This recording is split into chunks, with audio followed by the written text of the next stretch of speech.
So I realize there's a war raging in Ukraine.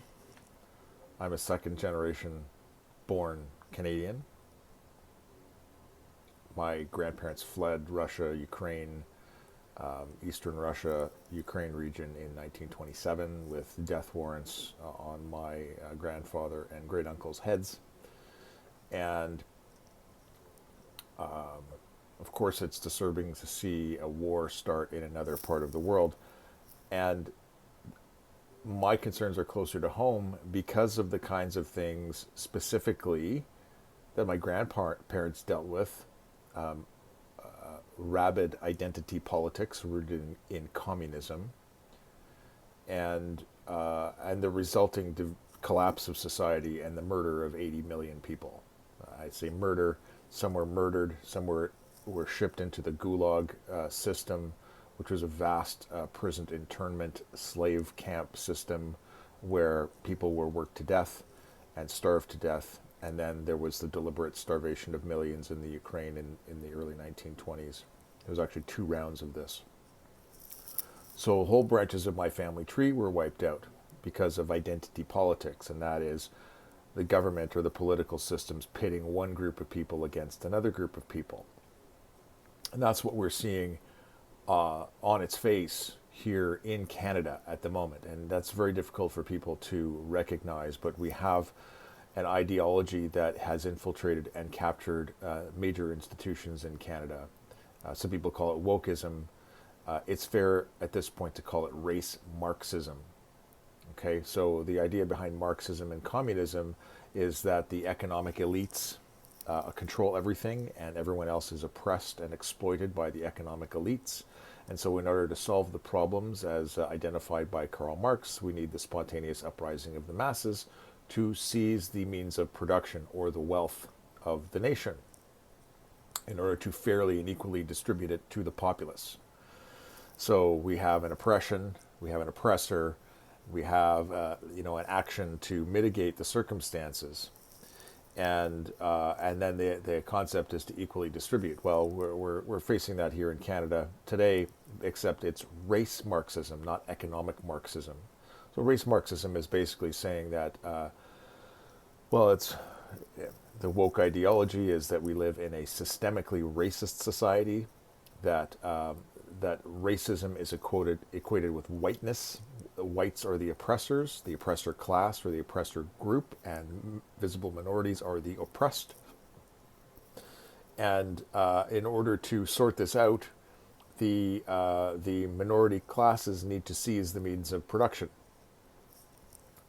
and or seize control of the means by which this oppression takes place.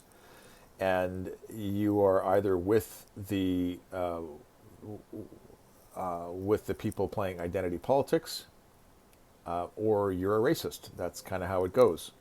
And there are fairly sophisticated mechanisms of psychological and psychic coercion in play within this system of indoctrination and control. In that there are psychological double binds and use of public force and public persuasion and group persuasion tactics, social pressures that are applied to people, and it's like a conversion cult to put people into this identification. Now, I'm here in Ottawa. I'm here in my office. I can look out and with the right angle, I can see Metcalfe Street, where a couple of weeks ago, or up until 10 days ago, we had the truckers rally and protest. And what we saw as examples of the way the government handled this was race Marxism writ large. Okay, so anybody who disagrees with the narrative that we live in a systemically racist society is a racist, a misogynist, and all this trickles down from patriarchy. Okay, so misogyny and oppression and yada yada yada. So what we saw was Jagmeet Singh and Justin Trudeau making blanket assertions about the people coming across the country to protest here in Ottawa about COVID mandates and the suffering that COVID lockdowns and government policies have caused across the country to a particular class, working class Canadians in small town Canada, which is not a small group of Canadians. Okay, what we know at the height of the protests and the convoys was about 20% of people supported the convoys as they came across the country, and people I talked to who saw the thousands and thousands of people at roadsides providing food as they passed through small towns, greeting them in the major cities as they came across the country, hanging flags off all the overpasses by the thousands, was that this had wide support. But what Jagmeet Singh and Justin Trudeau did, and the mayor of Ottawa, and then the CBC, in the practice of race Marxism, was to say that all these people are racists, and label them to be the oppressor, label them to be the abusive patriarchy, male dominators. The Ottawa Citizen published a piece that conflated truckers protesting here in Ottawa with domestic abusers, and every slur and epithet you can imagine being thrown at a group of people. Character assassination. This was extremely disturbing. It was to treat a group of people by the behaviors and alleged behaviors of the worst among them. And if you boil that down, if we roll the clock back to the 1950s and 60s, what do we have? We have a white-dominated society. We have segregation.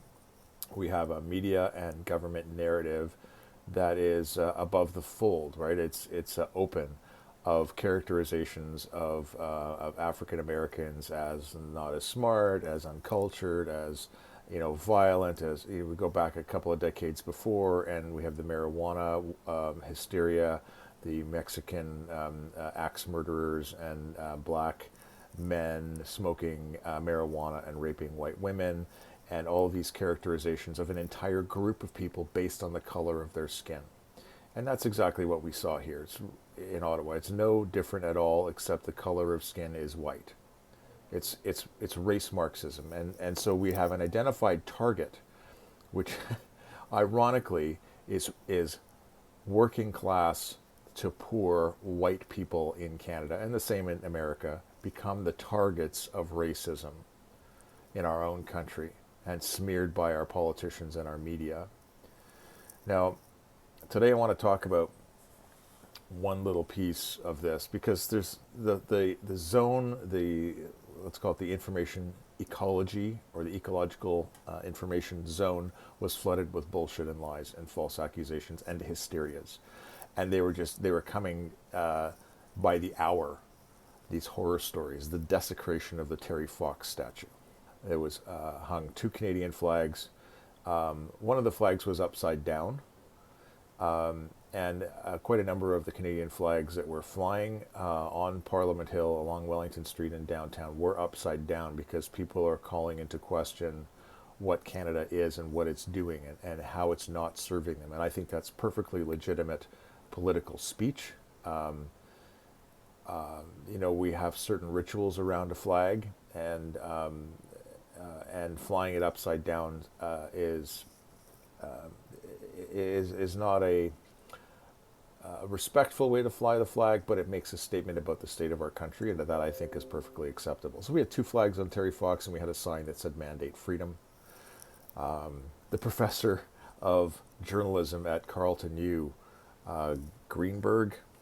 Josh Greenberg, told me that this was sloganeering, and I said, well, that's actually a word that PR hacks and people who call themselves journalists in this environment, that's the way they think of the world, because they spin everything. And in this case, the people who came across Canada to protest, their feelings came first. Their frustrations reached a level that for them it made sense to get in their car in the middle of January, to drive across the Canadian prairies, to sleep in their vehicles at -25, to protest the government. So this is not a small commitment or small undertaking, and the fact that it rallied so many thousands of people is a testament to the level of frustration that people are feeling. So what I wanted to talk about today was the narrative that we got from Ottawa, the city of Ottawa, and we're still getting it. How businesses downtown suffered because of the protests and how the protesters, destroyed businesses downtown. So this was the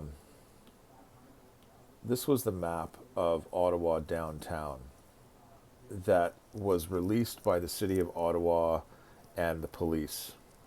And I'll zoom in a little bit. You can see this is the red zone demonstration in Ottawa, gridlock area. Okay, so they're claiming this is a gridlock area. Now the distance here is several kilometers across. Okay, so we're talking about multiple square miles here of downtown that the community, that people of Ottawa were told to stay away from. And I'm just going to see if I can highlight some of the retail district. So we have Elgin Street. Where the hell is Elgin Street? Elgin Street is right here. I don't know if you can see that. Elgin Street is right here. We have retail here. We have Metcalfe, O'Connor. We have Bank Street. This is heavy retail area here. We have retail here. Along the canal here, this is the Rideau Canal. This is the world's longest skating rink, and we are in the period of time where in the wintertime this place is packed. There are thousands and thousands of skaters, and there's retail huts all along here. I have footage from the Saturday and Sunday. We walked because I live just outside the zone. I live over here. We walked just outside the zone and into the downtown via the Rideau Canal, and it was deserted. Normally, the lineup to get a beaver tail or a hot chocolate on the Rideau Canal on a sunny Saturday is 20 minutes long. It's thousands of people. It's packed. There's lineups for the washrooms and the porta potties, and it's a giant social and tourist event. There was nobody. There was no lineups. There was nobody at the windows. There was nobody buying food. Now another retail area we have here. This is the Byward Market, and the Rideau Center. Here, this is the main shopping mall downtown. And we have various retail sporadically.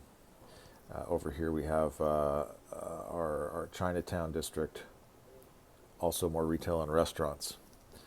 Now the protests, where were they? So this was called the gridlock area, right? Ottawans don't come into this zone. The protests were here on Wellington. We had blockages at Sussex and Rideau. There were blockages at Nicholas Street here, and road blockage carried up to about there as far as I could tell. I walked all of this area downtown. We had a Metcalfe, and we had Kent Street. Those are the areas where there were blockages. And if I zoom in, we don't get the street names, but we had surge. So on the second weekend, we had surge of vehicles here and surge of vehicles here.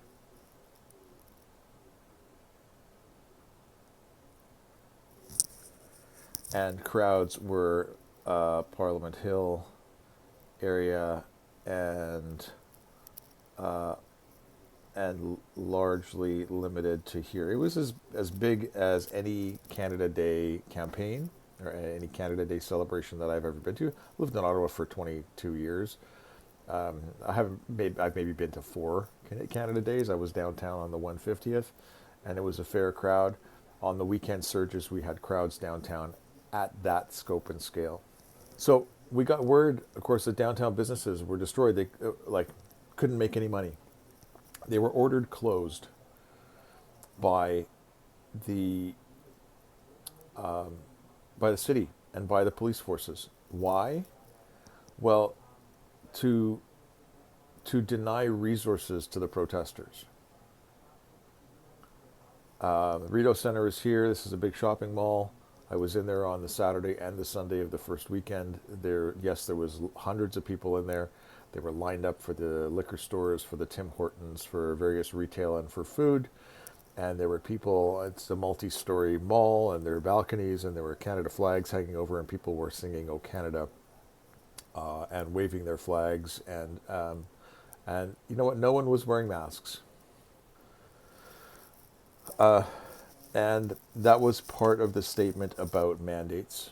And at a certain point, as Canadians, we all have to get used to this, that we're not going to be wearing masks anymore, and that the government can't tell us to. So, as far as I could tell, there was singing "O Canada" and no one was wearing masks. We were getting reports from all over downtown. I'm just going to mark some of the spots here on my map where we had incidents.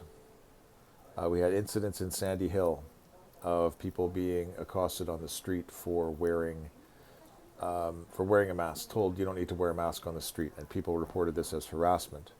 There was a set of windows that were broken here at a coffee shop. There was a fire, an attempted arson, and on the Byward Market over here,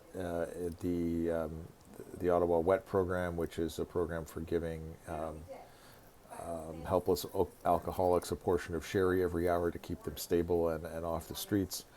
This number of places, the Ottawa shelters here claimed that there was truckers who had accosted and confronted people in the soup kitchen and caused a scene.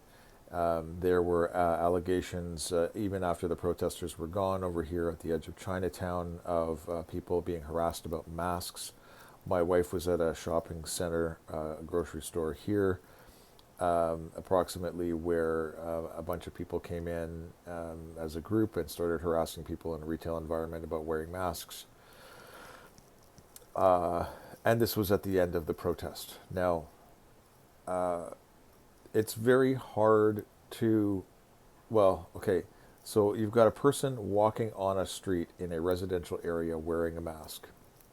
I'm not making excuses for who would have harassed that person, told them to take their masks off.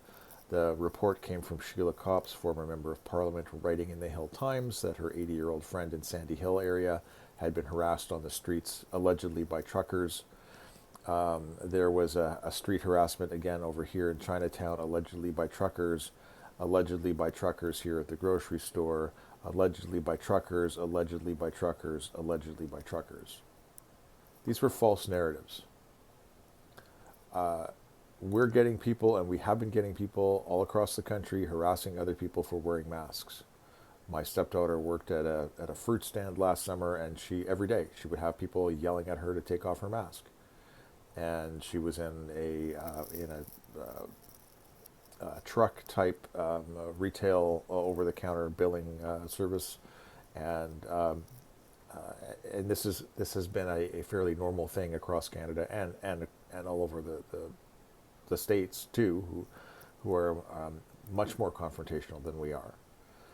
So what happened here was that we had reported incidents. The windows broken on Elgin Street of a coffee shop, were published as truckers, and then several days later the video came out, and it turned out, and the people were caught, from what I understand, these were local drunk teens or college kids, had nothing to do with the truck protest. We had an alleged arson incident that was attributed to truckers that was apparently a sketchy building, and there was no reasonable or fact or evidential reason to tie the people who did this to the truckers. It wasn't reported until a day later. So as far as arson goes, it wasn't very successful because it turned out to be a small fire in a vestibule of an apartment building with small barbecue wax cubes used to start a barbecue in the vestibule between the doors of an apartment building. Any given time at the shelters, the food kitchens, the Ottawa Wet program, I'm going to guess half the time easily I drive by any of those locations because they are on significant routes. that there are police and ambulance services there. There's something going on there because the people who patronize and utilize those services have numerous mental health conditions, addictions. We're talking about opioids and alcohol and mental illness, things like schizophrenia, and these are people who are struggling in our society, and so there are frequently police there. The mall was closed down because it was said that people were getting harassed and were terrified. I can't speak to that. I can speak to what I saw, in that there were people in the malls without masks, and they were singing "O Canada," and they were lining up for stores. And oddly, the lineups, we've been trained at social distancing now. People weren't on top of each other, as far as I could tell. And had the mall stayed open, there were thousands of people here who would have been frequenting the food courts, who would have been buying retail, who would have been patronizing the restaurants, who were all ordered closed. Now, one of the restaurants that opened up on the Byward Market, the Grand Pizzeria, was serving people on a patio, because we were allowed to serve people on a patio that last week of January, and they received all kinds of harassment and threats, not from truckers, but from anti-racists who were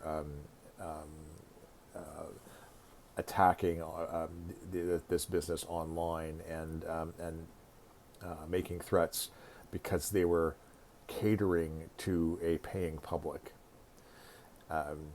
So the narrative here is very, very thin and sketchy, and we're going to have all kinds of aid now for these poor businesses. This is, significant retail along Elgin Street. There was nobody there. There's a restaurant farther down here. Anecdotally, one of my colleagues knows the owner or one of the managers who work there, talking about how much, it's a 24-hour restaurant called the Elgin Street Diner, about how much hourly turnover revenues generated, and this was dropped. This fell by 90% during the period of the truckers. Well, there was nobody. There was nobody on Elgin Street at all. My office is right here. I'll just kind of circle this. My office is right here, so I'm very close to all the action. And there was wide open public parking, street parking. All the businesses were closed. There was nobody patronizing them for the ones who were open, not because of the truckers, but because people were told to stay away. So all the businesses along here on Rideau, there are numerous businesses here in Sandy Hill and pubs that cater to the university students downtown, and these are all shut down. Now, the other thing to do with Ottawa downtown, I'm gonna clear the screen here, is that this is our largely our commercial core for government and professional businesses. There are a few more along this corridor here, and a few more sort of downtown related businesses. One of the big players here is Shopify. Shopify is one of Canada's largest companies by market capitalization. People who've been working at Shopify here have had stock options and have made many millions of dollars as the stock has flown through the roof over the last couple of years, particularly with the pandemic. But right at the beginning, basically week 2 of the lockdown, or 10 days in, the CEO of Shopify said everyone's working from home. All of the government workers, all of the professionals, all of the lobbyists, all of the public relations firms, all of the non-governmental organizations whose executives are paid very significant amounts of money, who work the 9 to 5, Monday to Fridays, all work in this downtown core. They haven't been downtown for 2 years. So the retail, the restaurants, all of these places, the major retail centers, have suffered incredibly because there's no patrons. The restaurants have been open and closed numerous times. People who've been working in the restaurant industry who have lived downtown have decided that they were going to get out of downtown. It's part of the reason why single-family dwellings have exploded in value. Restaurateurs can't find waiters and bartenders to staff the restaurants and cooks because of the economic stimulus combination and the change in demographics and people willing to work. People decided to get out of the restaurant industry entirely because that's There's a certain life expectancy in the restaurant business, and we just we gutted the economy of the entire downtown of the city through COVID. Now then to come along and say that it's the truckers that caused all the business problems is an insane claim. It's an inflammatory, distorted, and false claim to make, particularly about people who were frustrated themselves by the economic impacts that COVID has had on them. So just like all these business owners that have suffered over the last couple of years, just like all the small shops that have closed and gone out of business and turned over, and people have retired and just gone on with life, whose businesses have collapsed, their concerns were being reflected by the people in the convoy themselves, except the federal government and Justin Trudeau's wisdom, his race Marxist language that everyone's a bigot, misogynist, people with unacceptable views who are conspiracy theorists and white nationalists and white supremacists, I'm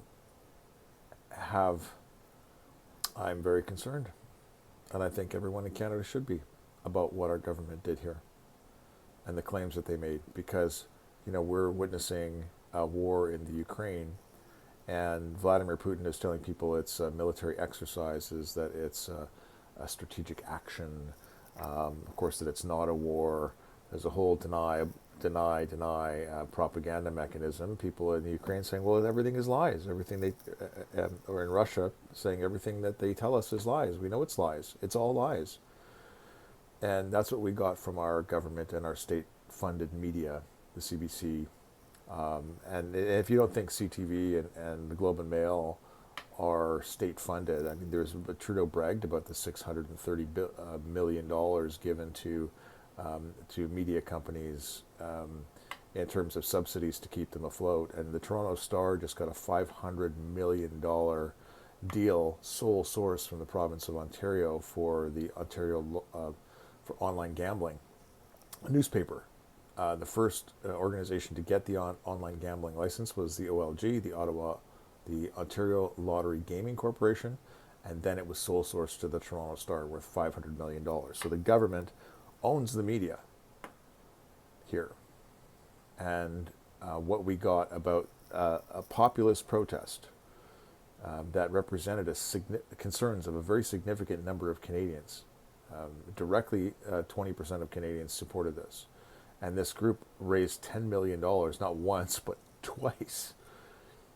First with GoFundMe and then with Give, Send, Go. And they have had very little access to this money at all. I would think fairly it totaled about $10 million. From what I understand, they received about $1 million, but the government, in their emergency powers, without warrants and without justifications, just arbitrary, told the banks to seize funds, which is another very disturbing turn of our Canadian democracy, where if the government doesn't like your politics, they can seize your bank account. That's very disturbing. I'm the one last thing. I have voted Liberal for 30 years. I voted for the Liberal Party. I voted for my local member of Parliament, Yasser Naqvi, in October, who's Liberal. And I know that the pendulum in politics swings back and forth. It has to, right? At a certain point, even though I might be a Liberal, I have to recognize that the Conservatives have a way of viewing the world that keeps Liberals in check, and vice versa. And it is time, in my opinion, for the pendulum to swing the other way. And it is gonna go to the Conservatives for